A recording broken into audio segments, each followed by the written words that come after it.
Bien, contrariamente a su inclinación temprana por la música y por la literatura, desde el punto de vista pictórico, su aproximación fue tardía, concretamente hacia los años 20, principios de una década en la que en España, pues el arte de vanguardia, el arte denominado como arte nuevo, va a tener un enorme protagonismo. Bien, generalmente cuando yo me acerco a una obra, lo que pretendo es que me hable, que me diga, puesto que hay muchas obras como las que tienen en pantalla, que son obras que no se explican, son obras que se sienten. O artistas como los que tienen, como es Joan Miró o Paul Klee, pero también podríamos decir Kandinsky o Alexander Calder, son artistas que hay que acercarse con la poesía. Son obras poéticas y la poesía generalmente no se explica, se siente. Y es este sentimiento, esta emoción, la que nosotros debemos tener, o por lo menos yo tengo, cuando me acerco a los dibujos de Federico García Lorca. Joan Miró nos dice: los dibujos de Lorca me parecen obra de un poeta, que es el mejor elogio que se puede hacer a toda expresión plástica. Vamos a ver que muchas obras de Miró tienen una connotación, o mejor, Lorca tiene una connotación con el gran artista barcelonés que nos va a explicar mucho de su sensibilidad y conexión. ¿Qué eres? ¿Andaluz? Que no es igual. Aun cuando los andaluces seamos algo gitanos, mi gitanismo es un tema literario, nada más. Esto es una entrevista que le hace Ernesto Jiménez Caballero, que era el director de una de las revistas más importantes, como era Gaceta Literaria, junto con la revista de Occidente. Sin duda, el romancero gitano, editado en 1928, fue la obra que más consagró y popularizó el nombre de Federico García Lorca, una obra de la cual fue un éxito editorial y se realizaron distintas ediciones. Y lo que es más importante, en el romancero gitano se encuentran muchos de los temas que luego, a lo largo de su carrera, va a desarrollar iconográficamente y desde el punto de vista literario, puesto que hay una auténtica correspondencia entre el dibujo y la poesía por parte de Federico García Lorca. Por otro lado, la imagen, este retrato, uno de los retratos que le hizo su amigo, el también pintor Gregorio Prieto, da una imagen un tanto agitanada, lo cual refuerza esa idea y esa asociación de Lorca con el folclore gitano, con el folclore andaluz, cuando él nos habla de que el gitanismo no es más que un elemento literario. Precisamente Gregorio Prieto fue uno de los primeros que trabajó en los dibujos de García Lorca en el año tan temprano de 1949, antes que la editora Aguilar diese a conocer las obras completas y una muy buena parte de sus dibujos, hasta que Mariano Hernández realizó la estupenda catalogación. Observen que la portada es un retrato, otro más, de Gregorio Prieto a Lorca, y tiene también ese semblante agitanado. Voces de muerte sonaron cerca del Guadalquivir, voces antiguas que cercan, voz de clavel varonil. Esto está dedicado al gitano Antoñito Camborio, que, insisto, que Lorca esa empatía con el nombre del gitano viene dado por una comprensión humanística en donde el gitano, sobre todo en los años 20 y 30, era un personaje marginado, un personaje discriminado y, por lo tanto, independientemente de sus manifestaciones exclusivamente folclóricas, era en muchos casos vilipendiado. Esto en el romance que tiene dedicado se ve de una manera muy perfecta, y de ahí la cantidad de alusiones, no solamente en el romancero gitano, sino a través de su poesía, donde la figura del gitano aparece.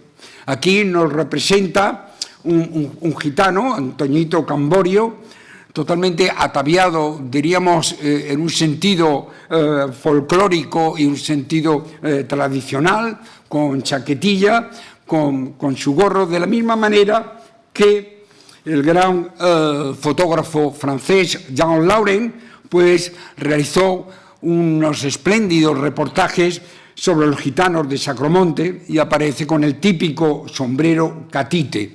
La fotografía tiene un gran valor documental, etnográfico, con esa mirada y esos ojos brillantes. Verdaderamente es una fotografía, una imagen que no queda indiferente. Fíjense que un pintor como Antoni Tàpies, un pintor que está asociado al mundo de la abstracción matérica, a la hora de realizar un homenaje, un tributo al gran poeta granadino, lo realiza dentro de una iconografía que está extraída totalmente del romancero gitano. Ahí aparece el toro, un toro Pegaso, aparece una luna, un sol y, si se fijan, también un asesinato. Es una obra que está dentro de esa primera faceta tan interesante de Tàpies, que se conoce como el Dau al Set, una época magicista, una época que está influida e impregnada por el surrealismo. Y esta obra así lo certifica. La grafía, la firma de García Lorca ya es de por sí una revelación de su personalidad. Sin duda, el estudio de cualquier grafología, y sobre todo de la firma, nos habla mucho de la personalidad y del carácter de quien la hace. En Federico García Lorca vamos a ver que sus firmas, como su obra, son distintas y enfatiza mucho las tres letras capitales, nombre y los dos apellidos, sobre todo en la primera, la F, lo cual nos da un elemento de seguridad y al mismo tiempo de un tanto egocéntrico, puesto que Lorca se sabía perfectamente de sus valores, pese a la comprensión en otros ámbitos. Se ven, en cambio, que esta firma se nos ofrece en una línea sumamente estilizada, unas firmas, diríamos que a la manera de filacterias, aparecen con vegetales, y, cómo no, aparece una iconografía que vamos a ver en muchos de sus dibujos, como es la luna. Este paso es todavía más esquemático, más sintético, apenas una línea en donde la F y la E pues son casi una composición abstracta, pero llena de sensibilidad y llena de delicadeza, dos conceptos que hay que aplicar a su pintura y a sus dibujos. En cambio, aquí, Rosa de la Muerte es un caligrama, aquellos caligramas tan famosos que canta y escribe Apollinaire. Pero, independientemente del ejercicio lingüístico, letrístico, podríamos decir, lo interesante es que esa rosa lleva junto a la línea la reiteración de la palabra muerte, muerte, un elemento que va a persistir continuamente en su vida. De este caligrama se pasa a este cuyo nombre, cuya declaración es mierda, un término, una exclamación que en otras ocasiones vamos a ver en sus dibujos como reproche, como exclamación, como una interjección, como una interpelación a algo que le disgusta, algo con lo cual no comparte. Pero observen, la grafía en sí, ya de por sí tiene un valor pictórico, como las pictografías egipcias o japonesas, pese a que no entendemos, está la potencia gráfica que nos atraen. Lorca, cuando cogía unos lapicillos de colores o la pluma con la que escribía sus poemas, seguía teniendo una frescura de Fontana, una gracia como de juego, de calle, de sonrisa de patio, de gallo de veleta, de todo aquello que había visto u oído, no sabía cuándo los ojos de su niñez granadina. Estos son unos versos realizados por Rafael Alberti. Lorca acostumbra a dibujar sobre todo bajo dos direcciones. Una es la realizada a sus amigos a través de cartas, otras en la dedicación de sus libros y otra de manera autónoma, de manera como pintura que tiene ya de por sí una entidad, y de hecho lo vamos a ver cuando realice una exposición de su pintura.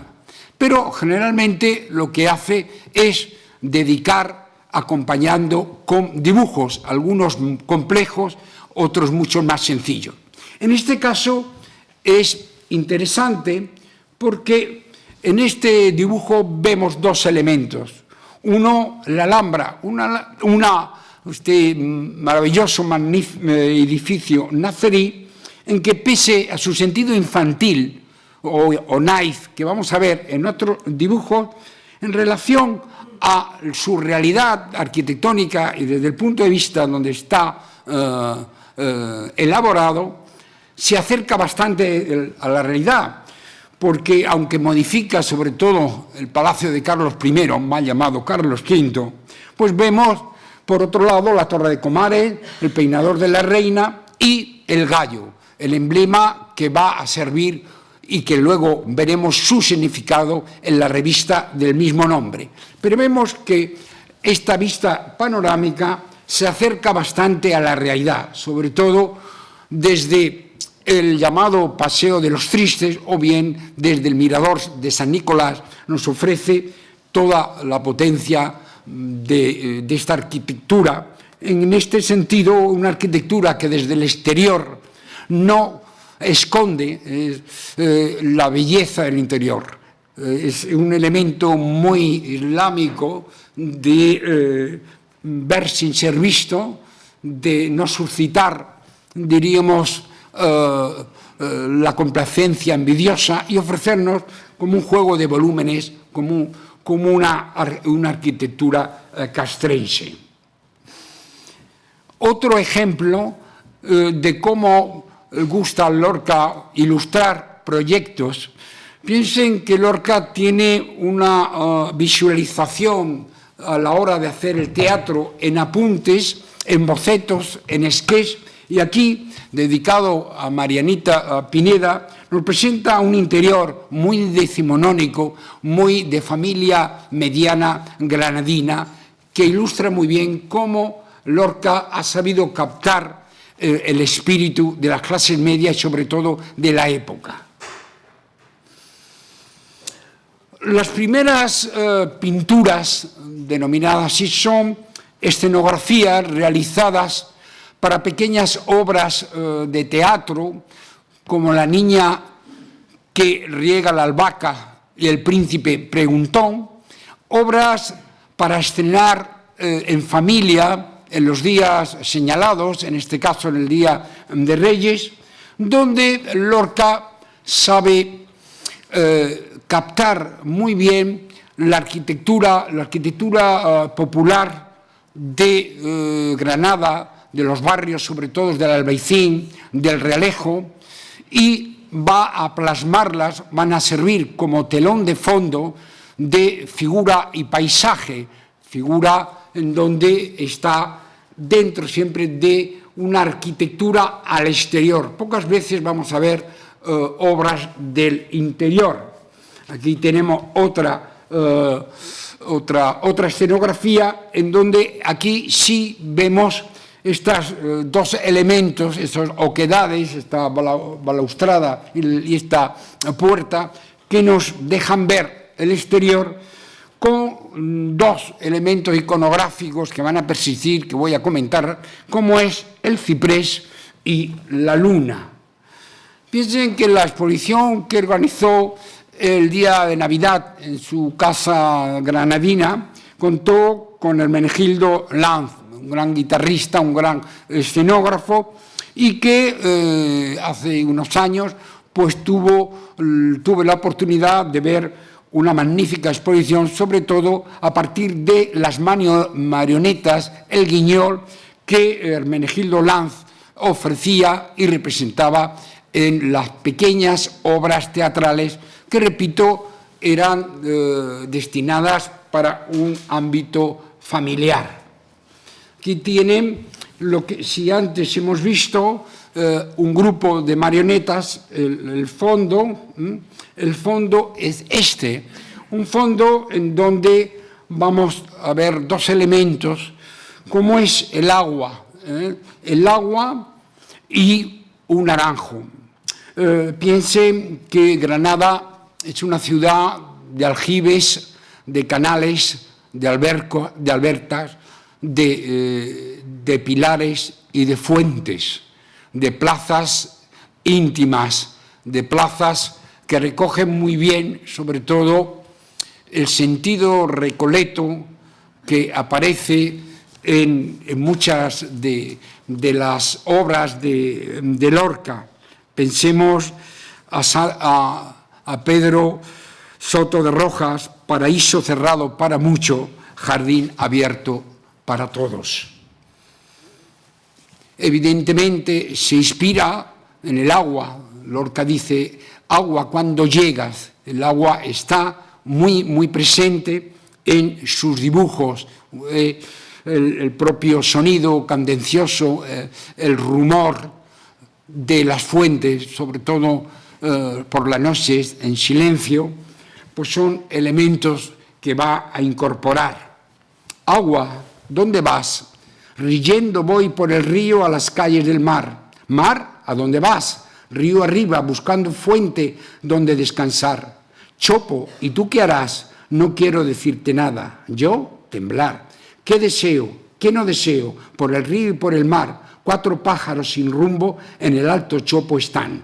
Observen que en este dibujo encantador, aparece una fuente en dos versiones, la fuente con taza y la fuente circular de mármol, que está sobre todo en la Alhambra y en algunos puntos del Generalife. Lorca, persona de una hipersensibilidad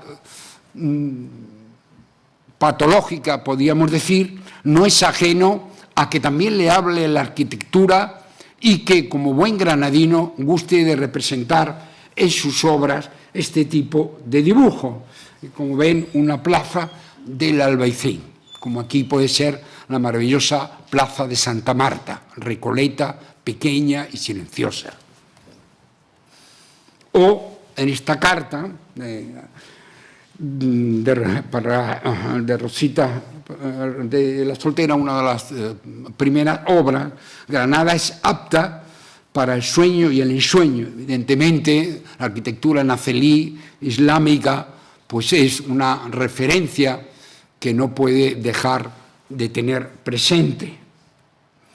O cuando Salvador Dalí presenta en el año 27, realiza en Barcelona los decorados de María Pineda, qué duda cabe que se inspira en los dibujos de su amigo Lorca. apareciendo, cómo no, una vez más, el ciprés. Saben ustedes que el ciprés es símbolo de eternidad, símbolo de espiritualidad, el árbol que asciende, la antorcha que habla Van Gogh, es un elemento que pone en comunión el cielo y la tierra, es un árbol que es perenne. Y de ahí que nos lo encontremos junto con el naranjo en muchos de sus dibujos. Pero sobre todo el ambiente es un ambiente lorcano, tal como pueden ver en este dibujo perteneciente al romance del sonámbulo. Verde que te quiero verde, verde viento, verde ramas, el barco sobre el mar y el caballo en la montaña. Los versos, muchos versos y poemas de Lorca tienen un gran espíritu cromatístico, tienen un color, y desde el punto de vista del dibujo, observen esa planificación de arquitectura en donde aparece encima de los tejados, como sobresalen los ciprés, y al fondo pues la luna. Es un elemento, diríamos, de imágenes plurales, en síntesis, que quieren coger un rincón muy propio de Granada. O en este dibujo, un dibujo un tanto infantil, que evidentemente no se pudo poner en escena tal como lo idea, pero que Lorca, como he dicho antes, en sus obras teatrales tiene una visión plástica, en donde, pues en este caso, nos pone el cadalso, donde iba a ser asesinada, ¿no?, Mariana Pineda, y nos presenta, como no, el garrote vil, que nos parece como una guillotina, esa precisión, pues que luego va a tener en otras obras. O como figurinista, cuando él colaboraba junto con Benjamín Palencia o Pepe Caballero en La Barraca, él, aquí en este caso, para la Cueva de Salamanca, nos presenta estas dos figuras de los personajes de Barbero y Pancracio. Este es un dibujo realizado con técnica de pastel. El pastel, como saben muy bien, se caracteriza por la intensidad del color, da una textura y nos ofrece una composición, si quieren, un tanto tosca, pero que ya vemos que se va encaminando a que el dibujo y la pintura sean un elemento paralelo y constante. En cambio, este dibujo es muy interesante, también un pastel. El título es Paseo de una avispa por mi cuarto.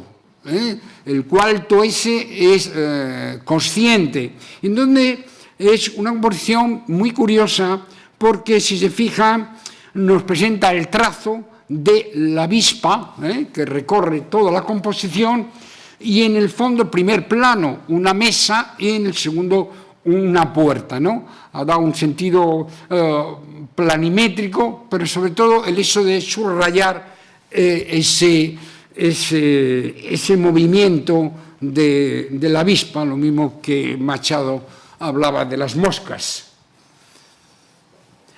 El Museo del Prado, Dios mío, yo tenía pinares en los ojos y alta mar todavía, con un dolor de playas de ambor en un costado, cuando entre el cielo abierto del Museo del Prado. Piensen que Rafael Alberti, el que escribió a la pintura, su primera vocación fue la de artista, y de hecho llegó a exponer en los años 20 con Daniel Vázquez Díaz.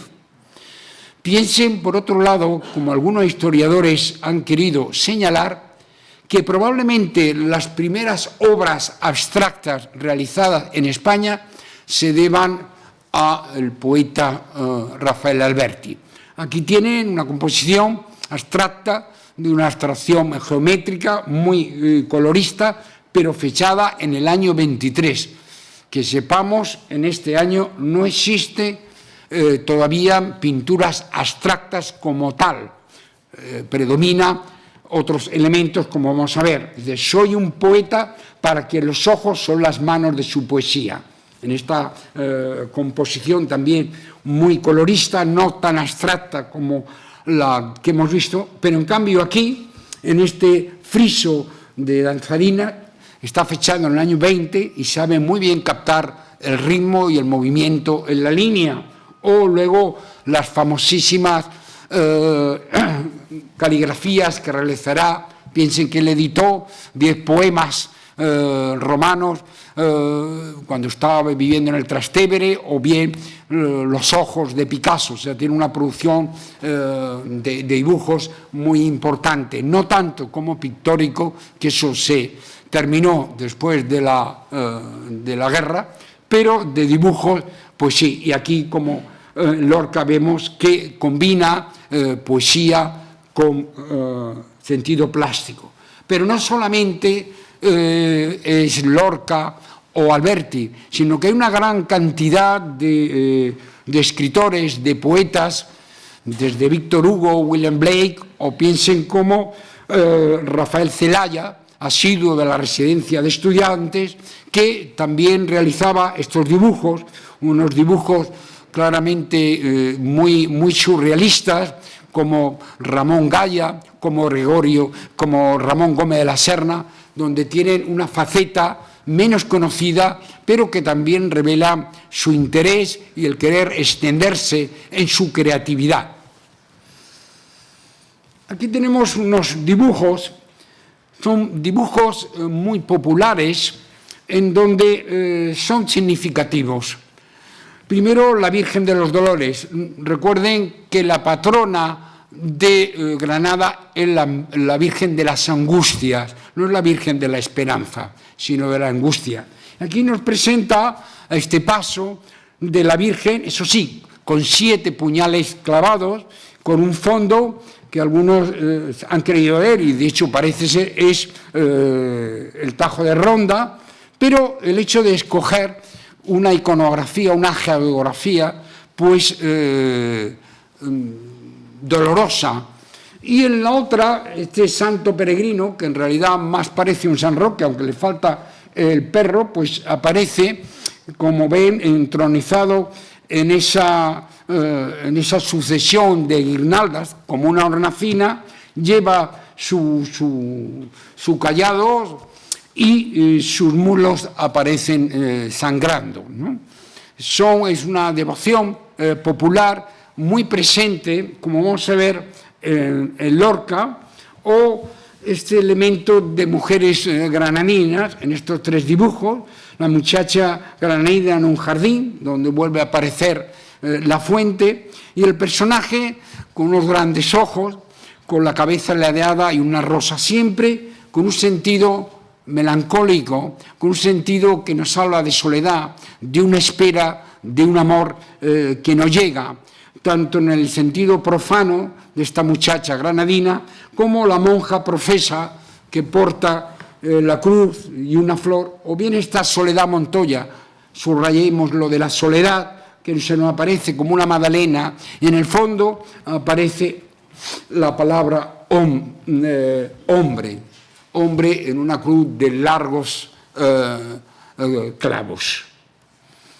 O silencio de cal y mirto, malvas en las hierbas finas, la monja borda lelíes sobre una tela pajiza. Es la monja gitana, antes era la monja, diríamos, cristiana o profesa, que aquí aparece bordando con un doble velo, si se fijan, con una línea exquisita, y la corona es una corona de rosa, la flor de la pasión y del amor. Y como no, en el fondo vemos una parte de un árbol, de un ciprés. De una manera, diríamos, más convencional, pues como no, la dama española con su mantilla también va a tener una realidad plástica. Se ven siempre esos ojos grandes, el detalle de la peca, o estas versiones, también esto realizado también en pastel, con el famosa Mantilla o la de Madroños, muy goyesca, como es esta imagen de la dama en el balcón, pues evidentemente, como no, nos remite a la composición de Goya o los propios frescos de la ermita de San Antonio en Madrid, ¿no? Las majas expectantes que miran, una iconografía que en Goya y en otros artistas va a tener una enorme fertilidad. La luna vino a la fragua con polisón de nardos, el niño la mira, el niño la está mirando, el aire conmovido, mueve la luna en sus brazos y enseña lúbrica y pura sus senos de duro estaño. Observen que el dibujo es un dibujo muy curioso, hay que fijarse, porque independientemente de la simplicidad aparente, ¿qué nos presenta? Nos presenta, pues, un personaje, un enorme cuello a la manera de Gola, que eso va a hacer con mucha frecuencia, con un cabello hirsuto y como saliendo de su palabra, punteando, la palabra M, que va de la boca a la luna, y otra vez repite la luna hasta el brazo, y la luna se repite en la mesa junto a un vasito. La luna en Lorca tiene un significado polisémico. Clásicamente, la luna está asociada a la mujer frente al sol masculino. La luna está asociada a la fertilidad, al mundo femenino, pero también ese astro lunar está con una significación, como vamos a ver en su periodo de Nueva York, maléfico, malvado. Pero la presencia de la luna, como si fuera que todas las escenas se desarrollan durante la noche, la nocturnidad. El limón de que él llama llanto del zumo amarillo, está dedicado a Antoñita la Merced, la argentinita. Vemos su típica firma y esa destreza, esta simplicidad realizada en este fruto cítrico que va a emplear en muchas ocasiones a la hora de dedicar y demostrar su afecto a sus amigos y conocidos. El limón, de hecho, nos va a presentar estos fruteros en donde, sobre todo, el nocturno es verdaderamente sumamente interesante, porque independientemente de lo que es en sí el tema iconográfico, el bodegón, observen dos detalles, y es esa luna, una luna llena. Piensen que la luna también es una metáfora en sus distintas fases del crecimiento de la vida, nace, se desarrolla y muere, que aparece con ese azul intenso contrastando con el frutero y sobre todo el delicado, gracioso y encantador salero que le acompaña. O los floreros de cristal, floreros transparentes que a veces se mutan las flores por peces que, como veremos, van a tener también un simbolismo que en este caso no ha lugar, es simplemente un virtuosismo de la línea sumamente atractivo, de la misma manera que en estos dos dibujos vemos, uno perteneciente a la leyenda japonesa, donde vean la fluidez del trazo, pero sobre todo el protagonista, cómo no, son esos peces rojos que quieren introducirse en la pecera, y evidentemente me ha traído a mí personalmente a la mente esta obra maestra del fauvismo de Matisse, donde los peces son el auténtico protagonismo, con ese rojo intenso, con esos verdes esmeraldas, todo en una composición de una armonía verdaderamente extraordinaria, es una fiesta para los ojos. Aquí tenemos una fotografía de Gregorio Prieto, su amigo, con el retrato que hemos puesto, que nos introduce lo que podríamos llamar la angeología. La figura del ángel ha sido siempre algo muy fascinante, tanto para escritores como artistas, por su naturaleza sobrenatural, por su sentido apotropaico de protección, de guarda, por su forma etérea. Vamos a ver que hay distintas interpretaciones. En el caso de Gregorio Prieto, llega a tal su admiración y fascinación que en el museo que tiene en Valdepeñas pueden ver una colección única en España, sobre todo dedicada no a ángeles, sino a arcángeles. Jean Cocteau, del cual André Breton dice el guapo, pero su belleza era más de arcángel que de ángel. Jean Cocteau es una de las figuras más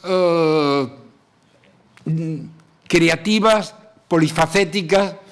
Era escritor, era poeta, cineasta y un gran dibujante. De ahí que tenga unas afinidades en el dibujo con Lorca, pero al mismo tiempo también va a abordar la figura del ángel. Tanto es así que tiene un libro dedicado a estos seres sobrenaturales, a cual él aquí lo pone como una especie de emblema de ángel protector de los peluqueros. No olviden que Jean Cocteau es el que va a definir la poesía, como en los casos de Lorca y de otros, como poesía plástica, entendiendo poesía plástica como la preeminencia de el tema sobre el lenguaje, no el estilo, sino más poder el cómo se hace.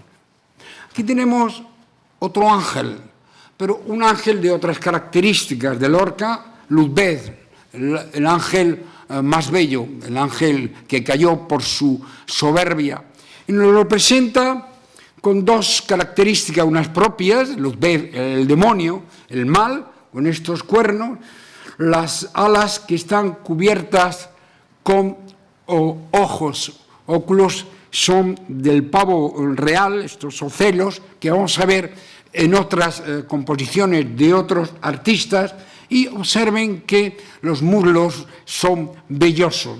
Diríamos que es el ángel del mal, el ángel del exterminador, y evidentemente se permite licencias como ponerle más dedos de lo que es normal. El ángel, el Novus Ángeles de Paul Klee, del cual se refiere Walter Benjamin, ese ángel de la historia que mide atrás con catástrofes, con guerras y que alza las manos impotente, una historia como la historia de la infamia de Borges, en donde el cual lamentablemente tenemos una vigencia bastante grande, una historia llena de guerras, llena de injusticia y de matanzas. El ángel. San Miguel, lleno de encajes, en la alcoba de su torre, enseña sus bellos muslos ceñidos como faroles. Este arcángel del siglo XVII, Bernardo de Mora, que está en la ermita de su mismo nombre, en el Albaicín, era muy devoto Lorca era muy devoto a él, y en general de los granadinos le tienen una especial afección. Gibson habla como el patrón de los homosexuales granadinos. En realidad, esta figura se puede cotejar cuando vemos el dibujo de Lorca dedicado a San Jorge el Dragón, este santo de tradición medieval, como el caballero, que salva a la princesa, no es más que la metáfora, la alegoría del bien contra el mal representado por un dragón, y que evidentemente Lorca se inspira no bajo la advocación de San Miguel, sino como San Jorge, una advocación que a la vez será motivo de referencia a la hora de la celebración en el Corpus Christi en Granada de la famosa tarasca, de ahí que aparezca el dragón y un dibujo de Lorca, una fiesta que parte del 18 y que todavía se continúa celebrando, y que en otros lugares de España, la tarasca de Tarascon, de la provincia francesa, pues continúa, pero que tiene esa especie de enlace del príncipe y el dragón, con múltiples reinterpretaciones. Y llegamos a la residencia de estudiantes. Bueno, la residencia de estudiantes, en la época anterior a nuestra guerra civil, sin duda era el ámbito cultural más importante que existía en España, en donde tenía lugar una confluencia elitista de personalidades, tanto que habitaban como sobre todo que venían, nombres de la literatura: Luis Aragón, Paul Eluard, Howard Carter, Madame Curie, Ortega y Gasset, Eugenio d'Ors, etcétera, etcétera, que evidentemente desarrollaban unas actividades que van a ser esenciales para la formación de los residentes, de tal manera que en este ámbito cultural, hijo de la filosofía de la libre enseñanza de Giner de los Ríos, evidentemente será un elemento nutriente muy importante para figuras como Salvador Dalí, Luis Buñuel, Lorca, Pepín Bello, y luego la cantidad de personas asiduas que, aunque no residían, visitaban, como Juan Ramón Jiménez, Maruja Mayo, Alberti, Gabriel Celayar, etcétera, etcétera. Aquí tienen generalmente a los tres que se citan con más asiduidad: Luis Buñuel, que llegó en el año 1917, Lorca, que llega en 1919 y pasa largas estancias, no de manera continua, y Salvador Dalí en 1923. Tres hijos de padres burgueses, uno de terrateniente, o Dalí notario, y Lorca también de uno de los mayores terratenientes granadinos, que podían permitirse el lujo de entrar a esta academia, que era bastante difícil y bastante elitista. Sin duda, la confluencia de estos tres personajes junto al olvidado José María Hinojosa, poeta y escritor malagueño que escribió La Flor de California y fue asesinado junto con su padre y hermano Las Tapias del cementerio de Málaga, que fue y que actuó además de anfitrión cuando en su viaje de bodas fue Gala y Dalí a Torremolinos, coleccionista de arte surrealista y además un personaje que él se creía muy amante de Rimbaud, pues formaban un grupo asiduo, realmente lo que se llamaba en Toledo, creo que era la Posada del Crimen, y aquí lo ven disfrazados, ¿no?, con eventos. Pepín Bello, José Moreno Villa, pintor y director de la residencia, José María Hinojosa, Luis Buñuel, Luis González y Salvador Dalí. De Pepín Bello era un intelectual, un escritor que también vivió durante muchos años en la academia, y de él nace el nombre de Putrefacto. El nombre de Putrefacto era lanzado, evidentemente de forma peyorativa, a lo caduco, a lo decadente, a lo académico, a lo burgués. Fue una idea, repito, de Pepín Bello, que asumieron Lorca y Dalí, y en más quisieron escribir un libro que lamentablemente entre Lorca y dibujado por Dalí no se llegó a realizar, pero han quedado estos testimonios. Este es un autorretrato del Dalí, un tanto como si fuese ¿cómo se llama? Un músico de perfil. Esta es una foto que ha salido en muchísimas ocasiones de Lorca junto con el cuadro que Dalí le regaló. Pero pocos han reparado en dos detalles que he querido yo resaltar. Y es que debajo del cuadro Naturaleza Muerta aparece, lamentablemente no da de sí la fotografía ni he podido coger otra, es una imagen religiosa, lo mismo que en la parte superior, en la peana, hay otra imagen religiosa.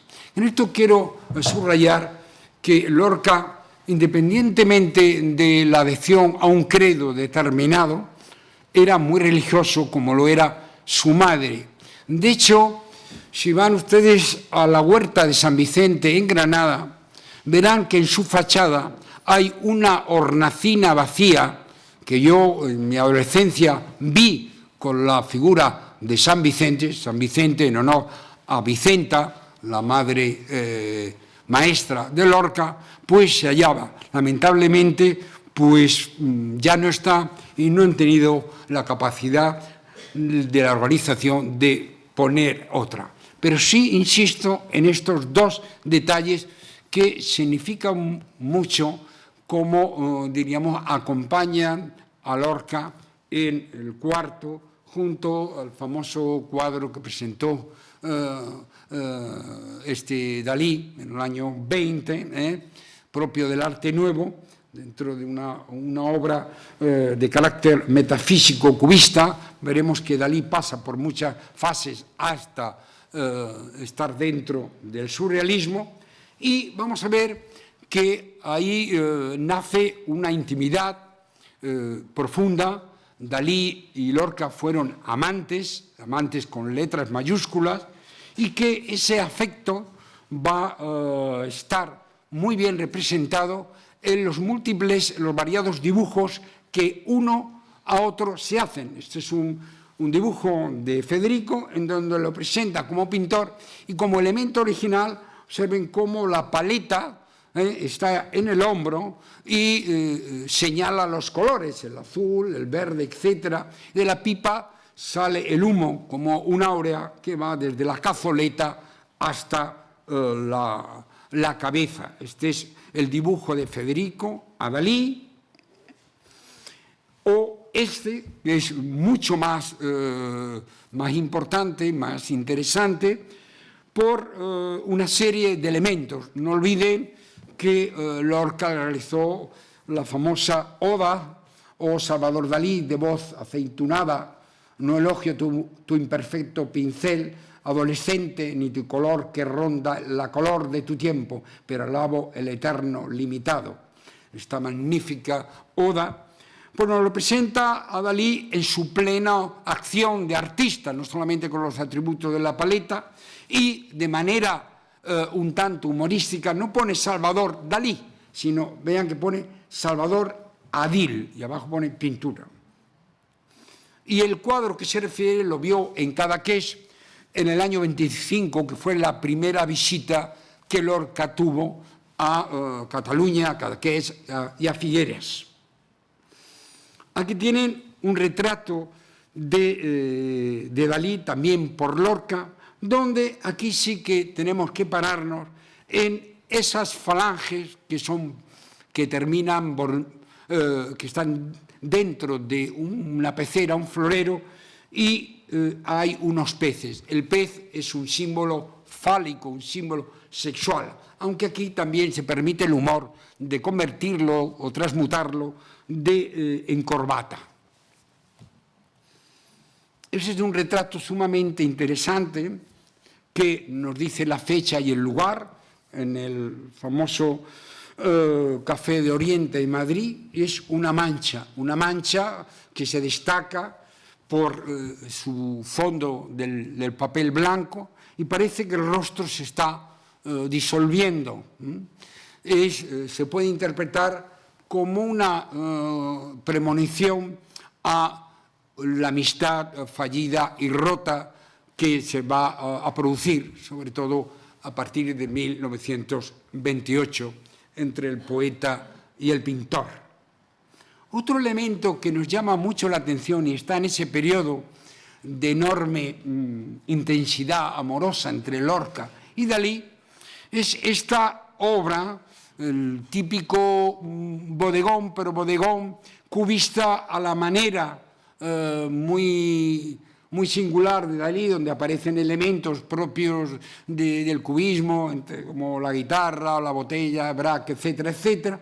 Pero lo interesante es el retrato que aparece de Lorca con la cabeza cercenada.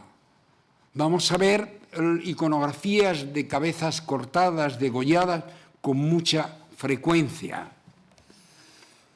Esta es una de las primeras obras surrealistas de Dalí. La miel es más dulce que la sangre, muy interesante por varias iconografías. Esta es de las primeras obras. Piensen que Dalí entra en el surrealismo de manera oficial en el año 29. Esta es de 1927, donde aparecen elementos típicos de ese surrealismo de paisajes y de horizontes infinitos, donde se diseminan una serie de imágenes difíciles de interpretar, aunque sí podemos ver tres que son muy claras.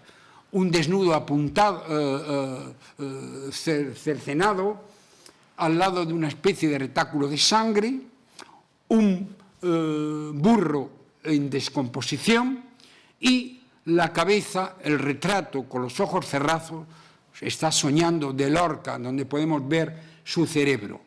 Evidentemente, el famoso burro en putrefacción viene de la no menos famosa y arquetípica un perro andaluz, que vamos a ver que tiene también sus consecuencias.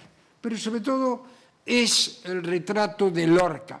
Esta obra, mucho más compleja, Cinecitas, es sumamente interesante.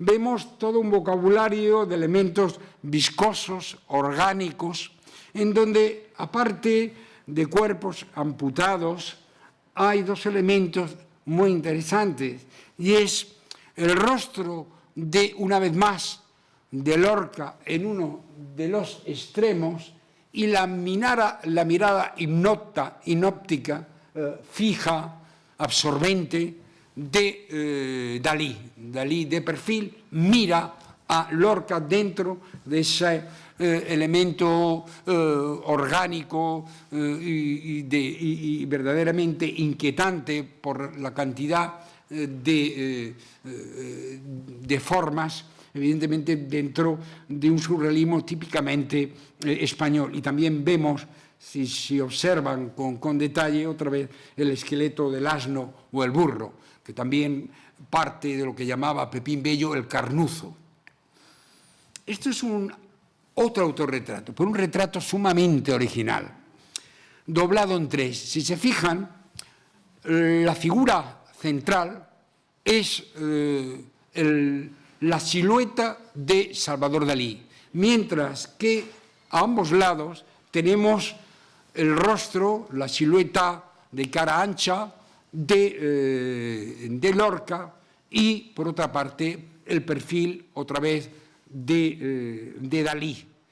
Esta superposición de imágenes viene extraída de Francis Picabia. Francis Picabia, el pintor dadaísta de enorme importancia, que pasó durante la Primera Guerra 2 años en Barcelona, va, como veremos, a aprender en el sentido de coger una serie de elementos iconográficos.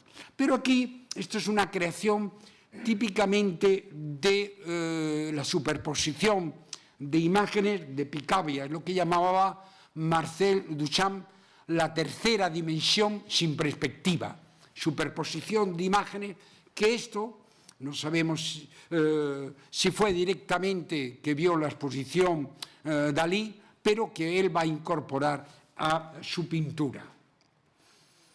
Esta obra, un reposo claro, y allí nuestros besos, lunares sonoros del eco, se abrirán muy lejos y tu corazón caliente nada más. Evidentemente, esta superposición es claramente una alusión a Federico García Lorca y a su amistad con el pintor. Esta es una fotografía de su segunda estancia de Lorca y Dalí en Cadaqués. La presencia de Lorca en Cadaqués, en Figueras, en Barcelona, fue sumamente importante. Primero porque él se va a integrar dentro de uno de los grupos vanguardistas más importantes de Cataluña, que van a estar alrededor de la famosa revista Amics dels Arts, realizada en Sitges, donde vemos aquí sus componentes. Segundo, porque por fin va a estrenar Marianita Pineda con esas escenografías que he puesto antes en el Teatro Goya de Barcelona en el año 27.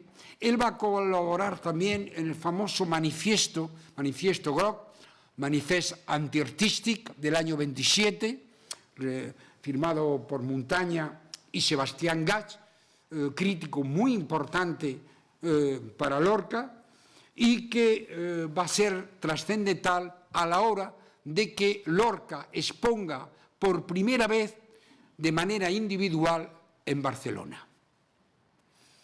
Y lo va a hacer seguramente el mejor y único gran marchante que ha tenido España, Josep Dalmau. Piensen que en Dalmau, en el año 12, expuso Duchamp junto con otros, entre ellos la famosa obra de desnudo bajando por la escalera. Tuvieron las primeras primicias Dalí y Miró. Fue el marchante por antonomasia de la vanguardia, que en España siempre se conocía como el arte nuevo, no tanto como vanguardia. Es el único comparable, sin lugar a duda, a Cangueller, a Vollard, a los grandes marchantes europeos. Lamentablemente, por supuesto, expuso también Picasso, ninguno de estas obras quedaron en España y le compraron. Aquí tiene la Galería Dalmau, la famosa, que luego, después de la posguerra, continuará, pero evidentemente ya, esto es una obra de la época, es 1932, esto es el interior, y es muy interesante en esta exposición dedicada a Francis Picabia. Picabia no solamente expuso, como he dicho, sino que colaboró en una revista 295, Dada, en una revista editada por Josep Dalmau. Y aquí pueden ver esa confluencia de pintura abstracta y pintura, diríamos, figurativa, pero muy adepta al concepto que se tenía de la españolada. Piensen que los primeros artistas que llegaron a París, un Anglada Camarasa, un Zuloaga, se presentaron, el propio Picasso, con imágenes del tópico de asociación de España a lo andaluz.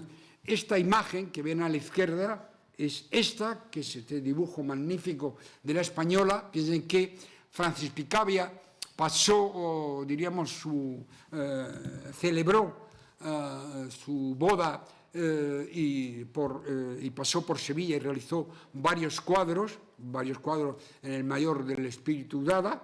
Y esta obra, hace 2 años, creo que la Fundación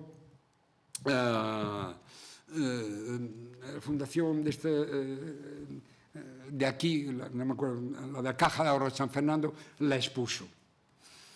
Este es el catálogo de las 24 obras que expuso, obras que revelan, como van a ver, una madurez y una asimilación de estilos de Lorca. Ya no es el Lorca infantil de las primeras obras, el Lorca naif, sino que aquí tienen una verdadera entidad.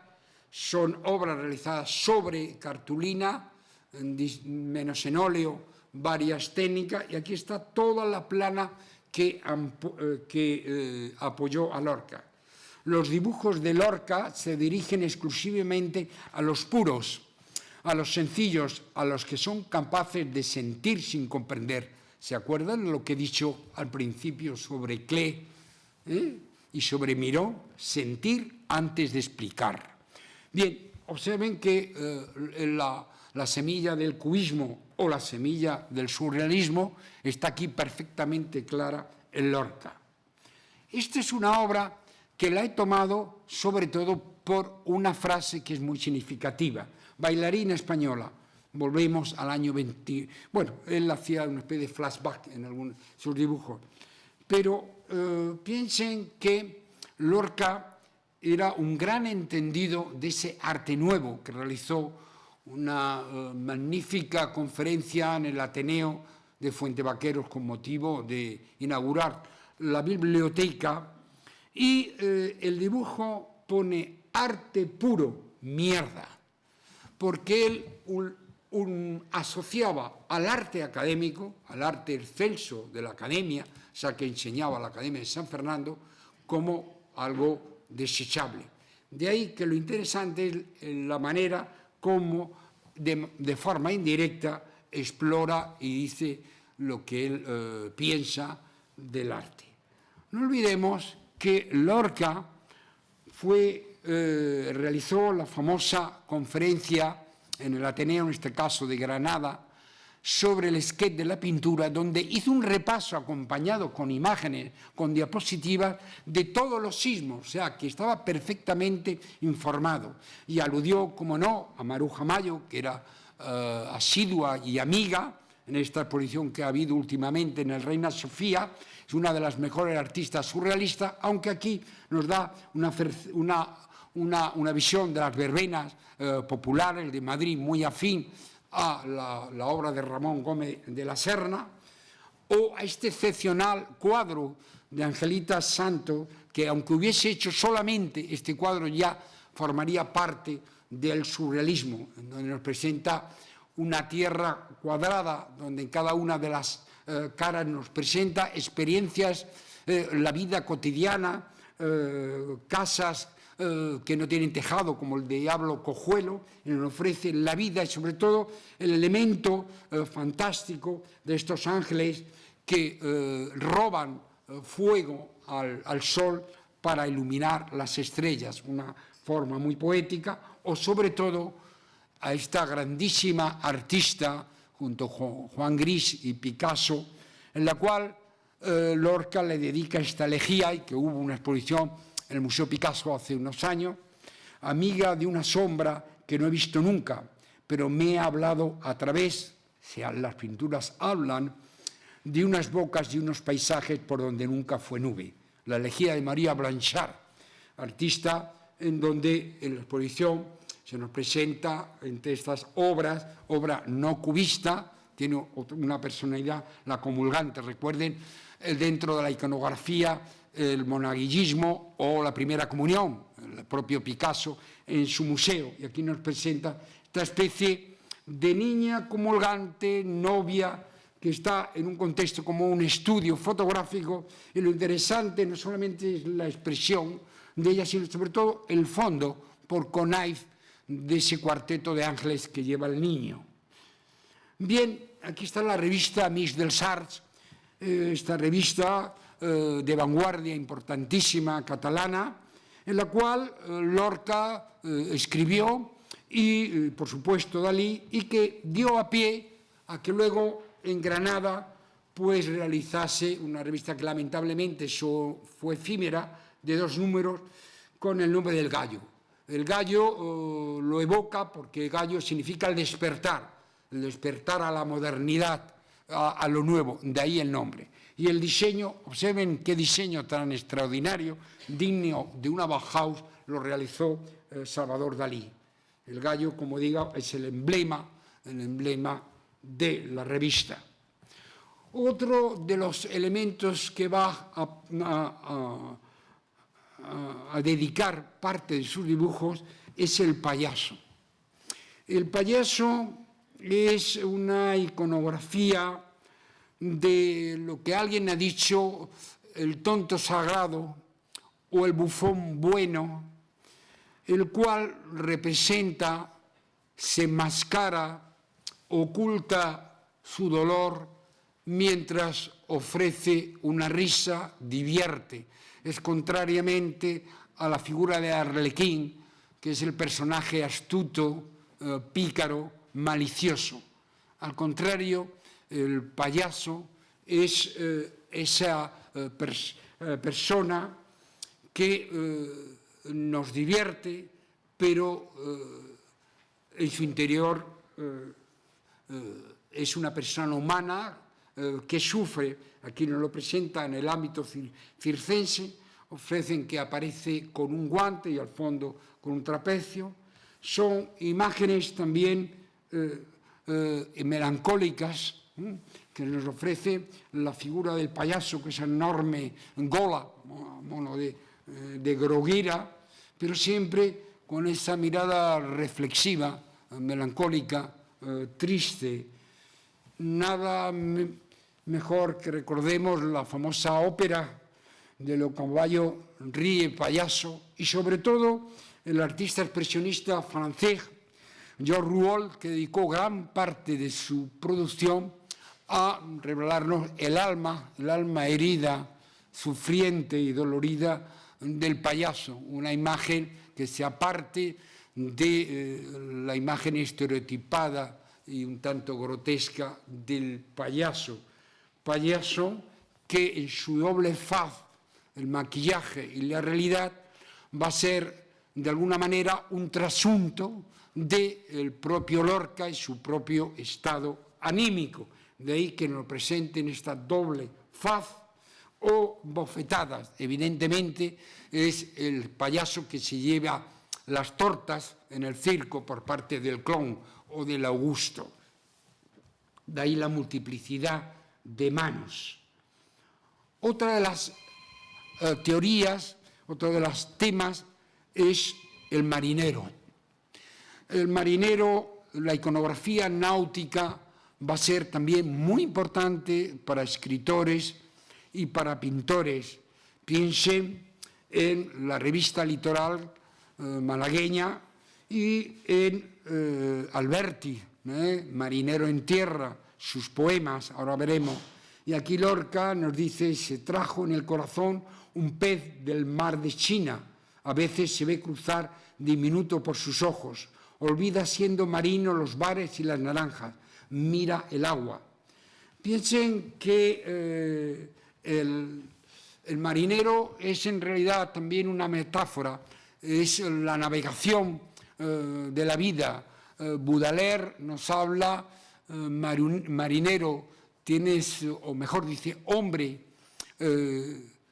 ama el mar, porque amar el mar es amar a la libertad. Por supuesto, Alberti pues va a hacer profesión, incluso se va a fotografiar como marinero, y en la parte tenemos otro elemento de su obra, aquí un collage, porque si fijan, la Virgen no es más que el retrato de Teresa León y él está en la mar. La figura del marinero se puso muy de moda a principios de los años 20, debido sobre todo a los hijos del zar. Al ser un atuendo sumamente elegante, vamos a ver que hay muchos que van a adoptar este atuendo tan significativo. En el caso de Lorca va a ser también muy reiterativo, marinero de amor, como ven, en donde si se fijan, esa multiplicidad de manos, de abrazos, es que está solicitando que le abracen. Veremos que en una de las declaraciones, cuando le preguntan: ¿y usted por qué escribe? Dice: escribo para que me quieran. Aquí otra vez vemos los elementos náuticos de dibujo. La fuente no puede faltar, ni la doble faz. Aquí el sueño del marinero con esta reiteración. Y aquí, cuando va a Buenos Aires, pues con Pablo Neruda, se integra en el ambiente cultural y, como no, se disfrazan de marineros, tal como pueden ver, ¿no? Piensen que la figura de esta era una exposición como en Granada, con el traje de marinero, era un elemento, y es un elemento estético, es un uniforme que tanto el soldado raso como los guardiamarinas son un elemento muy atractivo. De ahí también que Lorca pues lo adapte, pero evidentemente con otras connotaciones. Este es un dibujo que realizó Lorca para una obra Mano de vidrio, que solamente hay un ejemplar, de la cual realizó 4 dibujos, y uno de ellos es este dibujo muy significativo, porque nos presenta al poeta y al autor de 100 poetas, de 100 versos y una canción desesperada, de Confío que he vivido, pues han sido degollados con abundante sangre. Recuerden que él escribe sobre la degollación de Santa Olalla, o escribe también sobre la degollación de San Juan Bautista, o sea, las cabezas cortadas y cercenadas están muy presentes.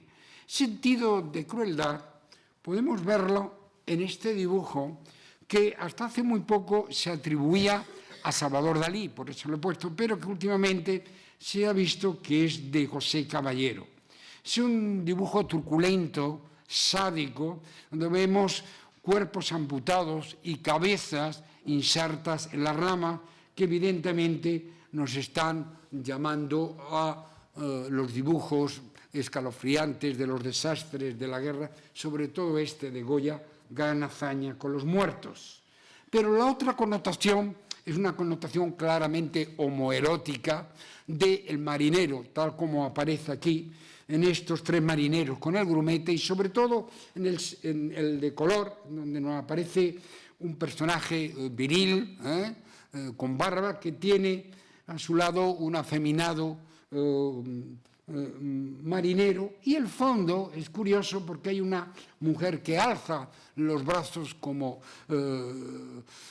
protestando ante este evento homoerótico. Recuerden la película de Querelle de Fassbinder, basado en Jan Guit. O como, otra vez, de Gregorio Prieto, pues alude a la figura del marinero, evidentemente con un carácter homoerótico.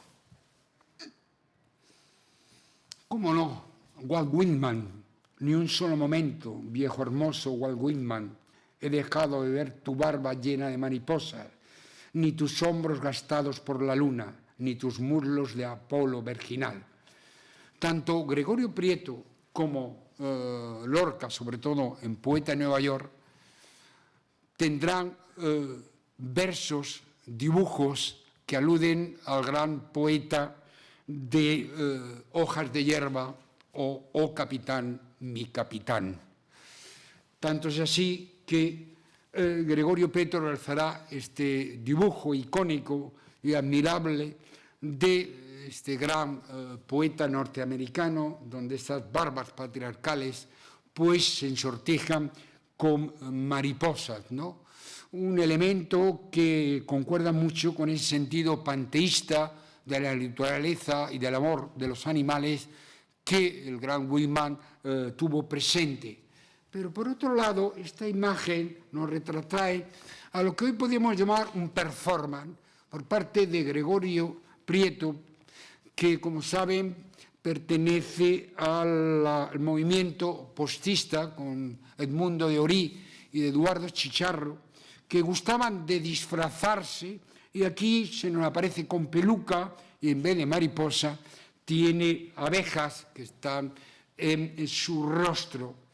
Este elemento de disfraz, de ocultar, es algo que gustaban hacer muy mucho Lorca y Luis Buñuel.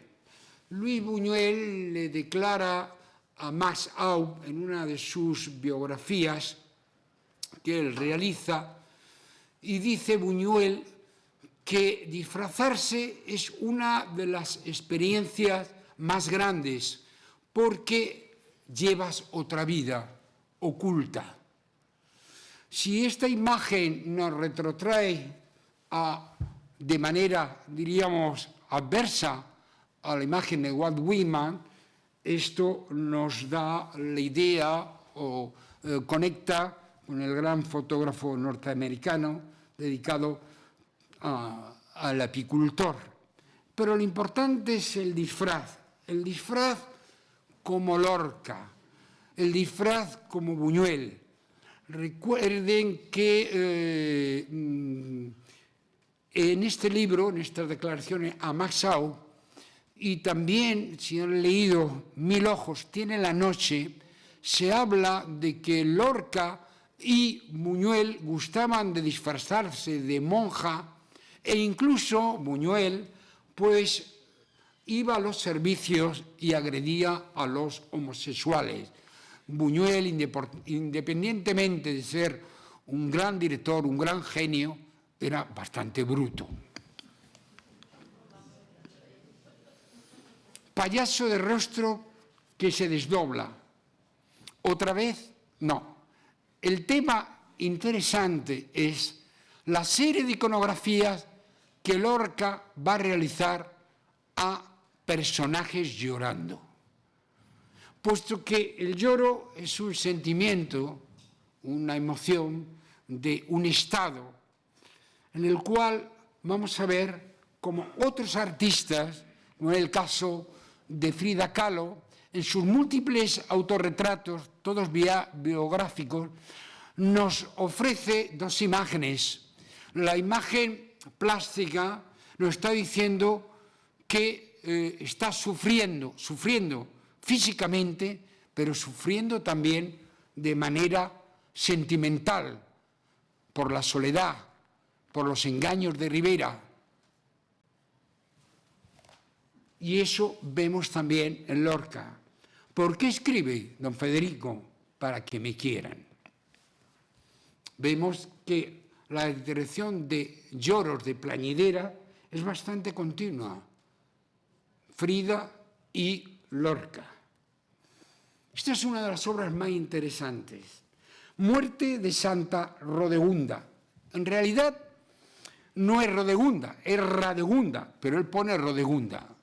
Y está inspirado no en la leyenda dorada de Jacques de la Vorágine, que gustaba leer a los compañeros de la residencia y escenificaba, como vamos a ver. Piensen que la famosa película Simón del Desierto, de Buñuel, realizada en México, parte de la lectura de la leyenda dorada. Pero en este caso no.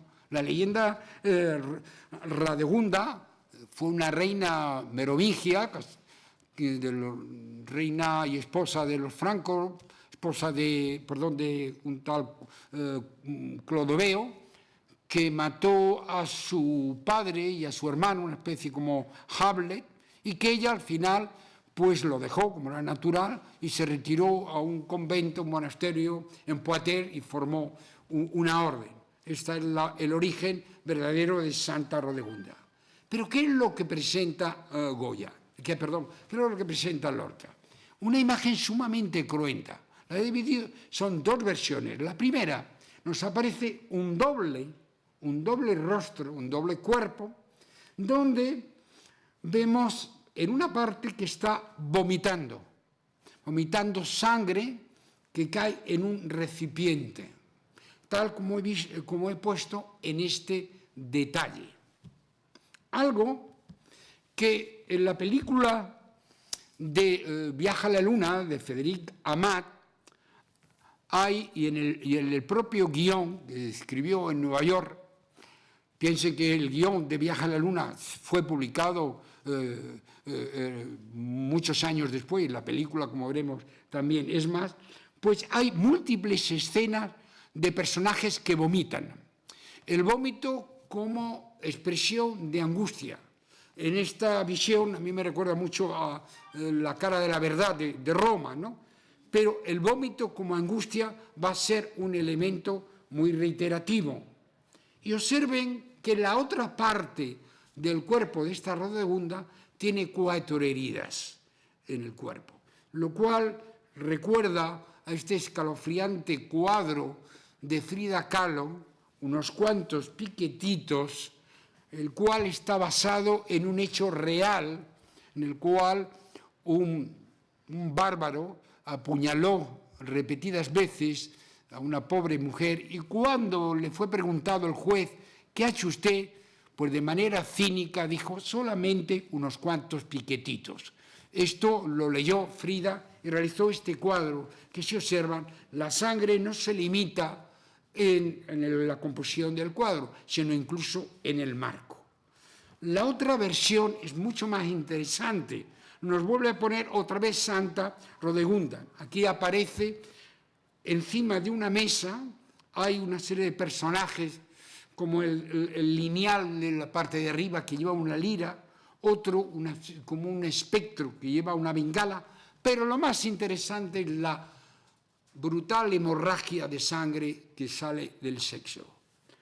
Lorca consideraba el sexo femenino como una herida sin cicatrizar, un elemento de atracción y a la vez de repulsa.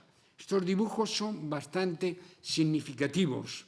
Incluso en el último, Epitalamio, la unión de lo metafórica, de lo masculino y lo femenino. Sin duda, el gran Ignacio Sánchez Mejías, escritor, mecenas, el que pagó la famosa reunión y homenaje a Góngora en el año 27, amigo, suscitó 2 obras de arte. Una, el famoso Oda, la mejor elegía, una de las mejores elegías que se han escrito, de Llanto por Ignacio. Tardará mucho tiempo en nacer, si es que nace, un andaluz tan claro, tan rico de aventura. Yo canto con palabras que gimen y recuerdo una brisa triste por los olivos. Este es, por otro lado, el poema ilustrado maravillosamente por José Caballero. José Caballero, pintor, colaborador en La Barraca. Observen los 2 dibujos. Los 2 dibujos son sumamente barrocos, pero hay un detalle muy interesante y de una enorme ambigüedad. En el de la izquierda verán que coge el momento álgido de la cogida con la voltereta. Esta composición es una especie de horror vacui, una serie de claroscuros admirables, pero si se fijan, no es un torero, es una torera, puesto que presenta cabello. Y en el lado de la derecha es mucho más claro, es más alegórico, más surrealista, porque aparece un maniquí con una copa, pero el torero no es torero, tiene pechos. O sea, que hay una ambigüedad y una manera de interpretar totalmente original. Otro de los elementos que vamos a ver muy frecuente es la mano. Parte, sin duda, de 2 cosas. O el primero va a prevalecer sobre lo segundo, que es la mano cortada del perro andaluz, pero también por los cuadros de Dalí, que la mano van a tener una interpretación. La mano es simbolismo de castración, de culpabilidad, cortarle las manos. Y Lorca lo va a hacer con mucha frecuencia. Observen, por ejemplo, este dibujo, el de la derecha, lengua bílfida. Este dibujo se pone, perdonen, en un examen y evidentemente todo el mundo, esto es una obra de Joan Miró. Ven ustedes la relación que existe entre este dibujo, que está en Reina Sofía, mujer, caracol y estrella, las formas blándidas, flácidas, que se de la mano, y el dibujo de Lorca de 1929. Cómo los elementos, los miembros, la mano, los pies, en el caso de Joan Miró tiene una relación telúrica muy importante, Y esta obra, solo el misterio nos hace vivir, solo el misterio. Esto es una obra sumamente surrealista, una obra donde el dado, recuerden el movimiento dado al 7, un número que no existe en el dado, mágico, lo coge el grupo dado al 7, y otro de los elementos que va a abordar es la figura de San Sebastián. San Sebastián, como saben, fue un soldado romano de la época de Diocleciano que fue martirizado, concretamente aflechado, por no querer adorar a los dioses y convertirse al cristianismo, lo cual fue motivo de martirio a base de flecha, aunque sabe la leyenda, sí, que aparece en la leyenda dorada, no murió con las flechas, sino unas santas mujeres lo recogieron y luego murió decapitado. Pero ¿por qué el tema atrae a Lorca y a Dalí? Dalí, en la Mise dels Arts, escribe un largo artículo que luego se repetirá en Goya, sobre la figura de San Sebastián. La figura de San Sebastián, sobre todo a partir del Renacimiento, es la figura homoerótica por excelencia. ¿Por qué? Porque durante la geografía y la iconografía cristiana solamente había dos desnudos masculinos.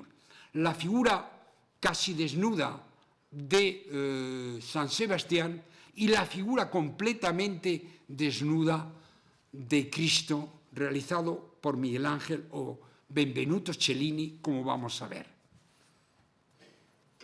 Las interpretaciones han sido múltiples, esta de Andrea Mantegna, la de nuestro Sebastián de Berruete, del cuerpo Cervuelve, magnífica obra manierista, y dos obras donde nos presentan a Cristo como hombre, la figura de Cristo resucitado en Sopra Minerva, en Roma, y la figura que está en el Escorial, regalo de Francisco I a Felipe II, que cuando la vi yo, época de Franco, estaba sin paño pudor.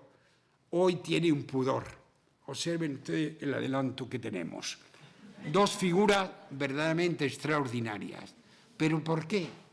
Por el sentido, vean ustedes, dos interpretaciones. Las flechas llevan toda anotada su temperatura y una pequeña inscripción grabada en el acero que decía, invitación al coágulo de sangre. Es un texto totalmente surrealista, pero el más interesante es el de Lorca. En su síntesis absoluta suprime el cuerpo, solo los dardos, las flechas de la incomprensión, las flechas de la maledicencia. Y la figura, evidentemente, de San Sebastián, como elemento homoerótico, tiene estos dos ejemplos. El máximo es el de Sebastián de Guido Reni. Hizo varias versiones. Si observan, verán dos cosas. Aparte de ese cuerpo idealizado, verán que la penetración de las flechas de los dardos no influye para nada, no hay sangre, como los Cristo de Velázquez, como la obra del Greco, no hay absolutamente sangre.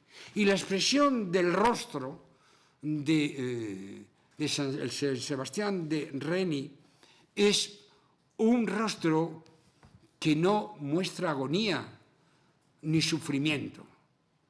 Por el contrario, la obra del escritor Mishima, el gran escritor japonés, como saben, hizo el Harakiri, en esta especie de paráfrasis, o diríamos un auténtico performance, sí que gusta de ofrecer, por lo menos en su expresión, esa agonía.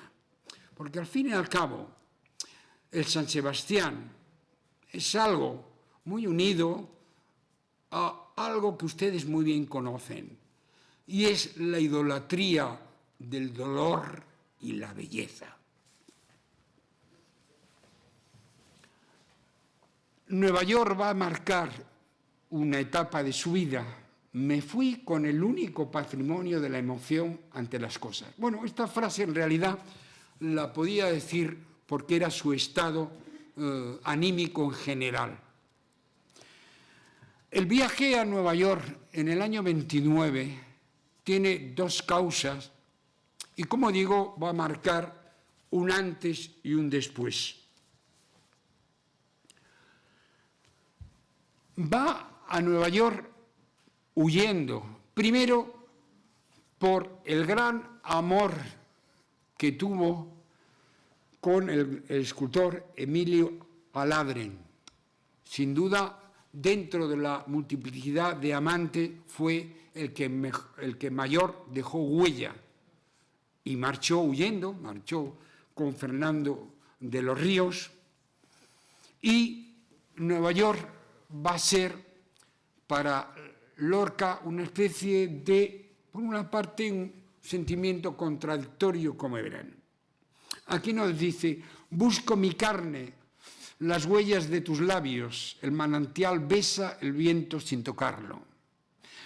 La dicharachera y genial Maruja Mayo, de la cual que ha habido una exposición, en una de las declaraciones dice: Emilio Aladren era un chico muy guapo, un efebo, pero me lo quitó Lorca, me lo quitó Federico. Cuando llega a Nueva York, tiene ese desenfado, ese abandono, esa frustración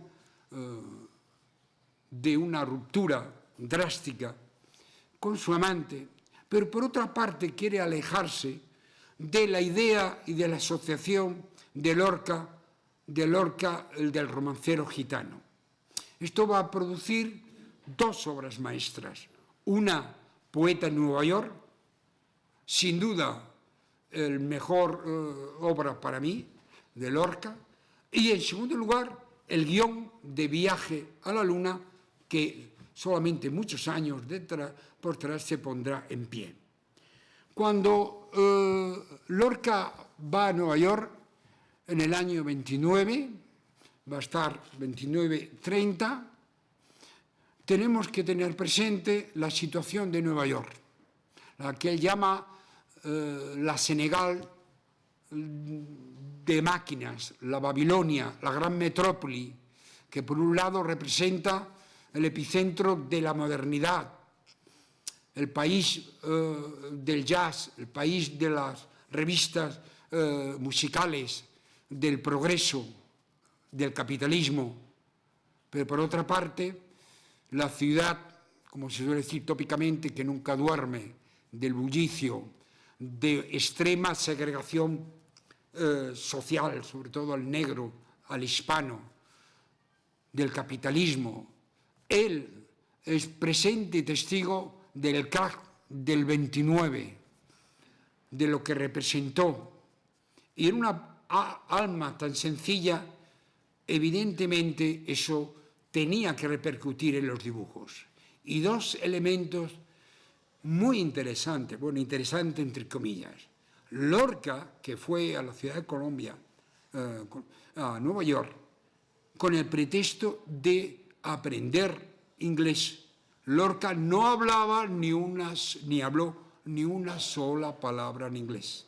Y por otro lado, la enorme soledad del hombre ante los bullicios. Entonces, observen este rostro que nos está diciendo bastantes cosas, y estos magníficos dibujos de Fernando Vicente. Saben que Poeta de Nueva York ha sido múltiples veces ilustrado. Me parece, para mí, Fernando Vicente ha sido el mejor. No duerme nadie por el mundo, nadie. El mascarón, mira el mascarón, arena, caimán, miedo sobre Nueva York. La aurora de Nueva York gime por las chimeneas escaleras, busca entre las aristas nardos de angustia dibujada.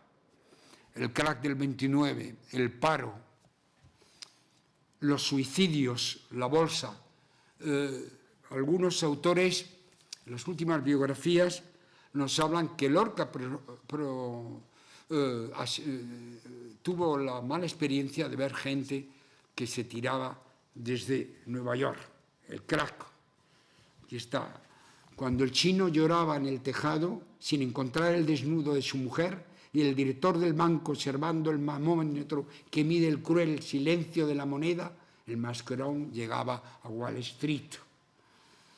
Con cuchara arrancaba los ojos de los cocodrilos y golpeaba el trasero de los monos con una cuchara. ¡Ay, Harlem! ¡Ay, Harlem! ¡Ay, Harlem!